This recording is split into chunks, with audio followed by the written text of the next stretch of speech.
Philippines is a big country for us for first post. I mean, we have a relationship of third biggest in terms of viewership and subscription after India and the US. Yeah. So for the domestic audience, if I could ask you about your relationship with the Vice President, Sara Duterte. I know you've refused to comment on the impeachment process, so let me ask you point blank, do you support the removal? I've not refused to comment on the impeachment process. I've just said, I've made it very clear that the executive, the President, has very little role to play in that process. So we are, of course, very interested parties, very interested observers, but it doesn't go beyond that.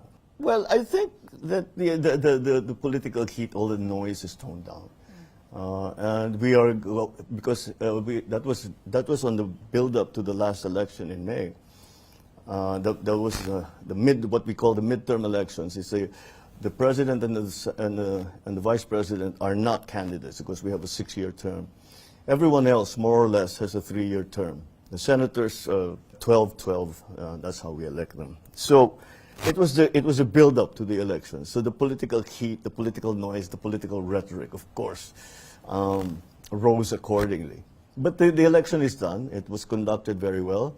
There was no, of course, there were still problems, but as a rule, I would venture to say that it was the most peaceful, most transparent election we've had in recent history, in my memory, anyway. So now, since then, since everything has been decided, the protests, the electoral protests, for the most part, have been decided, and so peace once again reigns. The charge against her to hatch an assassination plot, you worked with her. Do you think she's capable of something like that?